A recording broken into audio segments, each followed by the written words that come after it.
She was leaning against the edge of her desk when I walked in, the afternoon light catching strands of her hair like copper threads. It had been years since I last saw her, years since I was the awkward boy sitting in the third row, pretending to focus on literature while sneaking glances at the woman who made every word sound like a secret. Now I wasn't her student anymore. I was a man, standing in front of her, and the air between us felt far too small to contain what either of us dared to say. "Close the door," she murmured. Her voice was lower than I remembered, steady but touched with something quieter, heavier. I hesitated a second too long before pushing the door shut. The soft click echoed louder than it should have, sealing us into a silence that was suddenly alive. She didn't smile at me, not the way she used to in class, with that encouraging warmth. This was different. Her lips pressed together as if she were keeping words from slipping out. I found myself watching the way her fingers tapped once against the desk, then stilled, curling lightly around the edge. "You've grown," she said finally, her eyes tracing me in a way that made my chest tighten. I wanted to laugh, or deflect, but my throat was dry. Instead, I stepped closer, until the distance was something fragile. She didn't move away. She only tilted her head slightly, as though measuring the space, as though daring me to take it. The room smelled faintly of chalk and old paper, but beneath it was the softer scent of her, something floral, restrained, like a perfume she wore for herself, not for anyone else. I caught it in the space between us, and it made the years collapse in on themselves. I wasn't that boy anymore, but she wasn't just a memory either. Her hand shifted, brushing against mine as she reached for a book stacked on the desk. The touch was accidental, it had to be, but the faint brush of her skin sent a line of heat straight through me. She noticed it. I knew she did, because her breath hitched so softly I wouldn't have heard it if I wasn't standing so close. "You shouldn't still look at me like that," she said, but there was no sharpness in her tone. Only a kind of weariness, and something else layered beneath it. "Like what?" My voice came out rougher than I meant. Her eyes lingered on me, longer than appropriate, longer than safe. Then she looked away, down at the floor, her jaw tightening as if she'd revealed too much already. The quiet stretched, not awkward but thick, charged. I noticed the faint tremor in her hand as she adjusted the hem of her sleeve. I noticed the way her shoulders squared, like she was bracing herself. "I didn't ask you to stay behind just to talk about old times," she said softer now. Almost a whisper. "I want to know how much you've changed. How much you've grown." The words hung there, suspended between us. My pulse hammered in my ears. For a second, either of us moved. I could see the faintest flush rise in her cheeks, the way she pressed her lips together after saying it, as though she wished she could take it back. Or maybe as though she wanted me to hear it exactly as it was. Then, from the hallway outside, footsteps approached. The sharp sound of heels against linoleum cut through the silence, drawing closer. She stiffened, eyes darting toward the door. Her hand was still near mine. Her body was still angled toward me. Her breath trembled the air between us. And the door handle began to turn. The door opened halfway, but the woman in heels only peeked in, asked a quick question about the staff room, and left just as quickly. The silence that followed was even sharper, like the air itself had been holding its breath. She exhaled softly, brushing a hand over her temple as though steadying herself. "That was close." Her words sounded practical, but the way she leaned back against the desk, the faint tremor in her laugh, it wasn't only about being caught. Something in her had cracked open, just for a second. I stayed where I was, though every part of me wanted to move closer. My hands curled against my sides, trying to anchor myself. "You look at me like I'm—" she began, then stopped. Her eyes narrowed slightly, searching my face, as though she couldn't decide if she wanted me to know the truth or not. Finally, she shook her head and let the sentence die. I swallowed, the words rising before I could stop them. "You were the only reason I ever liked coming here. You made me feel like I could be someone." Her lips parted slightly, but she didn't speak. Instead, she studied me, her gaze softening in ways that made my chest ache. I've had people, she said finally. Her voice was low, as if she was confessing something she hadn't meant to share. But not in a long time. Not anyone who stayed. Her fingers traced the edge of the desk absent-mindedly, her shoulders tightening. It's easier to keep things simple. To keep people at a distance. I understood more than I wanted to. The age between us, the lines at the corner of her eyes, the quiet fatigue in her voice. Life had asked more of her than it had of me. But the distance she tried to build only made me want to cross it. When I finally stepped forward, I didn't touch her right away. I just stood close enough that I could feel the warmth radiating off her, the faint stir of her breath brushing my collar. She didn't move. She only turned her head slightly, her shoulder brushing against my chest, a touch so light it could have been an accident. But she didn't step away. You don't know what you're asking for, she whispered. I know what I'm seeing, I replied, the words spilling out too fast. I see you. Not just who you were back then, who you are now. Her hand lifted, almost as if she was going to press it against my chest. Instead, she let it hover there, trembling just above me. I wanted to close the gap, to trap her hand against me, but I held still. The tension was unbearable in its gentleness. Her nearness was louder than any words. Finally, she let her hand fall, not away, but to my shoulder.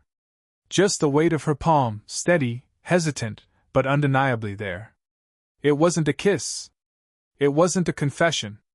But in that fragile moment, with her hand resting on me and her breath brushing the edge of my jaw, it felt like something had shifted. Something that neither of us would be able to undo. Her hand still rested on my shoulder when a sudden chime broke the silence, her phone buzzing on the desk. She flinched, pulling back quickly, as though the sound itself had caught us. The screen lit up with a name she didn't answer. She only turned it face down, pressing her lips together, avoiding my eyes. That, she began, then shook her head, forcing a small laugh that didn't reach her eyes. That's exactly why this can't. She trailed off, her breath catching as she finally looked at me again. The distance she tried to put between us didn't match the way her body leaned slightly forward, as though fighting itself. I stepped closer. Why, what can't? Her eyes flicked to the door, then back to me.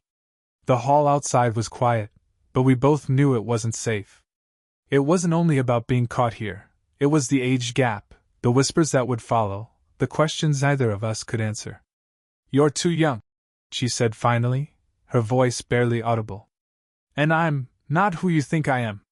The words were meant to push me away, but the way her fingers curled against the edge of the desk betrayed her. I noticed the faint tremor in her hand, the way she didn't step back even as I closed the distance. Silence thickened. I could hear my heartbeat, feel the warmth radiating between us.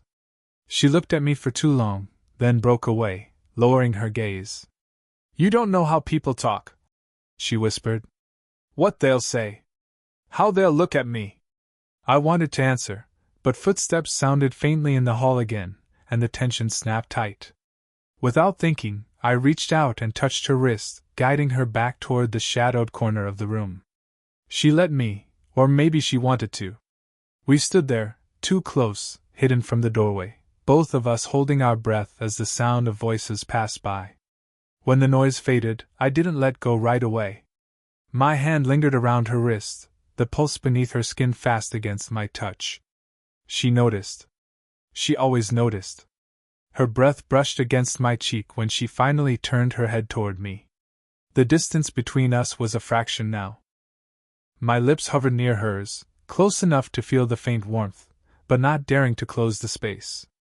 She whispered my name once, almost like a warning, almost like she'd been holding it in for years. I leaned in the slightest bit closer, and she didn't move away. Our foreheads nearly touched, the air between us trembling with everything we weren't saying. Then she pulled in a sharp breath, steadied herself, and placed her palm gently against my chest, not pushing me back, but holding me still. We can't, she said, though her voice was so unsteady it almost broke into something else. I didn't step away. Neither did she. The pause stretched, dangerous and undeniable. Her hand remained on me, her body near enough to feel, her eyes locked on mine. We hadn't kissed. We hadn't confessed. But the pull between us was stronger than any denial. And we both knew we were already too close to turn back. Her hand lingered against my chest, steady but trembling, and for the first time I saw the crack in her restraint. She was trying to hold the line, but her silence told me more than any refusal. "Tell me to leave," I whispered. She didn't. Her lips parted, then closed again, her throat tightening as though the words refused to form. I leaned closer, close enough to see the flecks of gold in her eyes, close enough that the faintest tremor of her breath stirred against my mouth. "You don't understand what you're doing to me," she said finally, her voice low and raw. "Then tell me," I urged. Her fingers pressed harder against my chest, not pushing, but gripping, like I was the one thing holding her steady. Her other hand lifted before she seemed to realize it, brushing back her hair in a distracted motion. I caught her wrist gently, and instead of pulling away, she let me guide her hand down, our fingers tangling for a moment longer than they should have. "I told myself I'd never cross this line," she said, her words tumbling out quickly, unevenly. "You were just a boy then. And now—" She stopped, biting her lip, shaking her head. "Now I'm not," I said, my voice low, almost against her ear. The sound of it made her shiver. I felt it, the faint movement of her body against mine. Her eyes darted away, but I tilted my head, brushing a strand of hair back from her face. My knuckles grazed her cheek, and she closed her eyes for a fleeting second, like she couldn't bear it, or like she wanted it too much. "You'll regret this," she whispered, though it sounded more like a plea to herself than to me. I leaned closer, my lips hovering just above her temple, my voice barely audible. "I won't." Her breath hitched. For a moment she seemed to collapse into me, her forehead resting lightly against my shoulder. I felt the warmth of her body, the fragile weight of her leaning there, as though surrendering just for a heartbeat. My hand found her back, steady, tracing the line of her spine. Then she pulled away suddenly, eyes flashing with something fierce, fear, anger, longing, all tangled together. "Do you have any idea what people would say?" she hissed, her voice breaking. "What they'd call me? I could lose everything." The words cut sharp, but her body betrayed her again.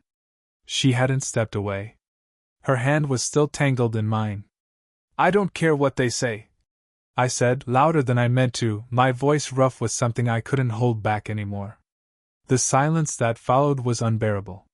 She stared at me, breathing hard, her eyes glassy with something she was fighting to hide. My heart hammered, every nerve burning with the weight of her decision. Then she leaned in, slowly, deliberately, her lips so close I could feel the faint brush of them when she spoke. "Say it again," she whispered. And just as I opened my mouth, the door creaked faintly, as if someone had touched the handle. The faint sound of the door handle froze us both. She stepped back, her hand slipping from mine so quickly it almost stung. We waited, breath caught, until the sound faded. No one came in. But the illusion of safety was shattered. She pressed a hand to her chest, eyes wide, as if her heart were trying to break through her ribs. "This is wrong," she whispered. "We shouldn't." Her phone buzzed again on the desk. This time, she didn't silence it. The name flashing on the screen made her stiffen. She turned it face down without answering, but not fast enough for me to miss it. A man's name.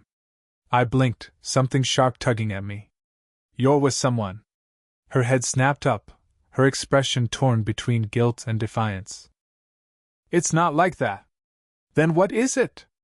My voice was harsher than I meant, but the thought of her slipping away into someone else's life, someone else's arms, cut deeper than I expected.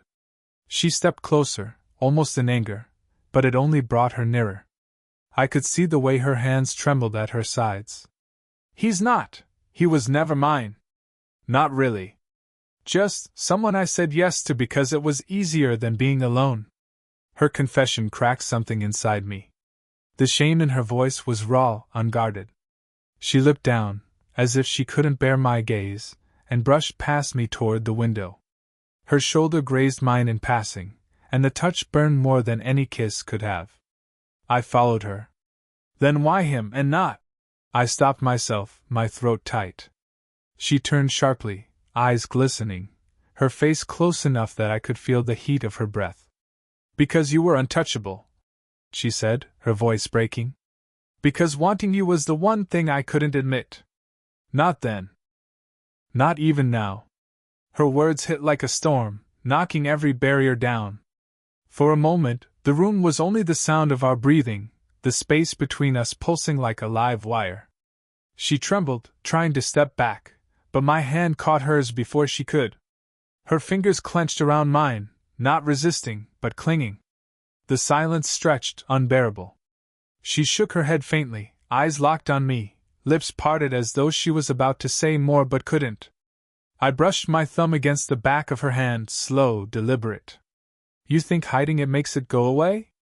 I asked softly. Her breath shivered against me. She leaned the slightest bit closer, her forehead nearly touching mine. Her body radiated tension, half pulling back, half falling into me. Then she whispered, almost inaudible, "If we do this, nothing will be the same." I didn't answer. I couldn't. I only tightened my hold on her hand, keeping her there, keeping her close. And for the first time, she didn't pull away. The silence after her confession was unbearable.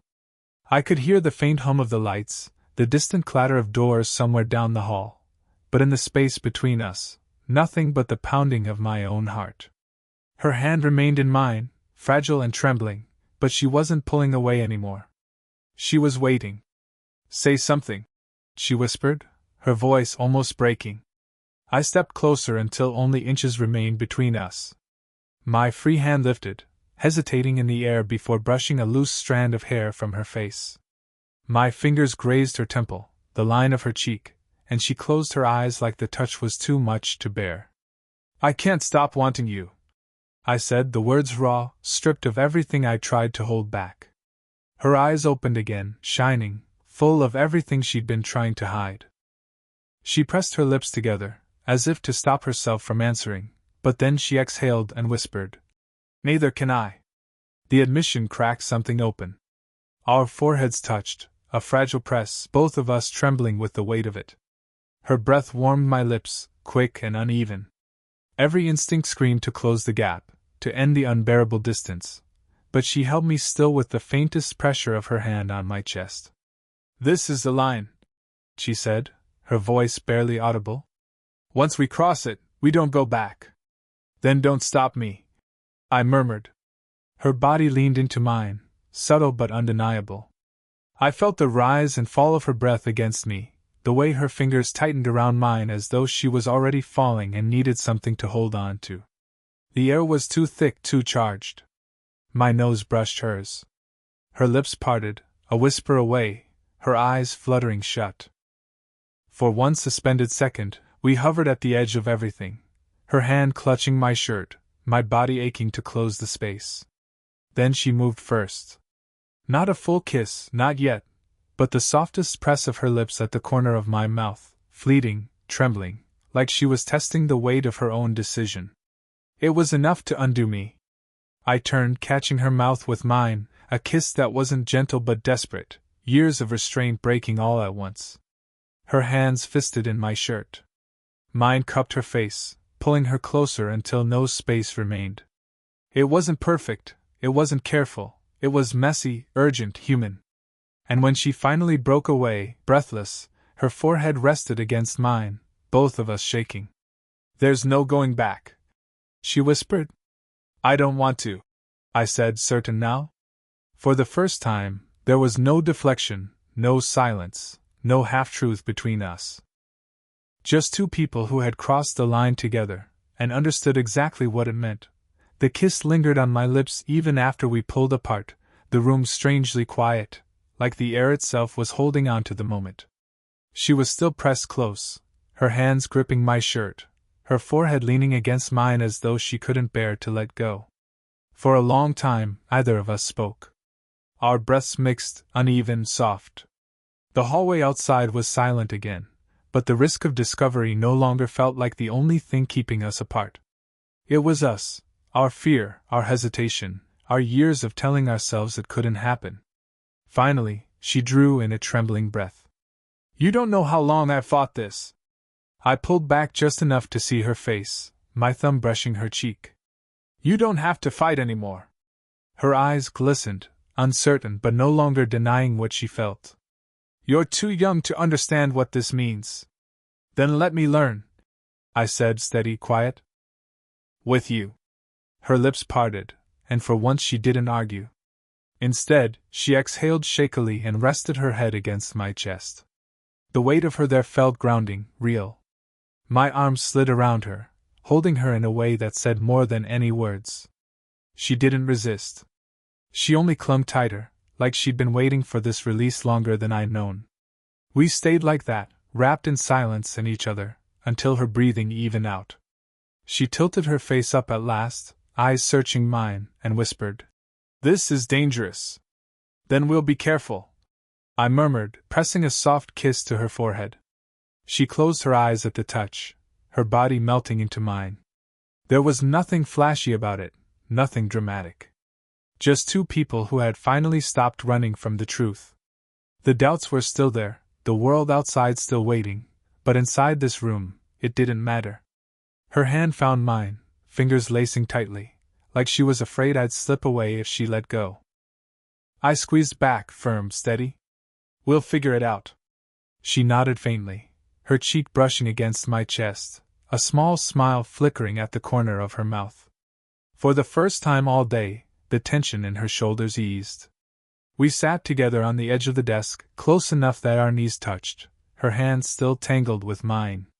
She leaned into me, not as a teacher, not as someone guarding her heart, but simply as a woman who had chosen, at last, not to deny what was there. I kissed her hair, breathing her in, and she let out a soft sigh that sounded almost like relief. Whatever came next, we weren't alone in it anymore. Sparkles, did you enjoy the story? What kind of stories would you like to hear next?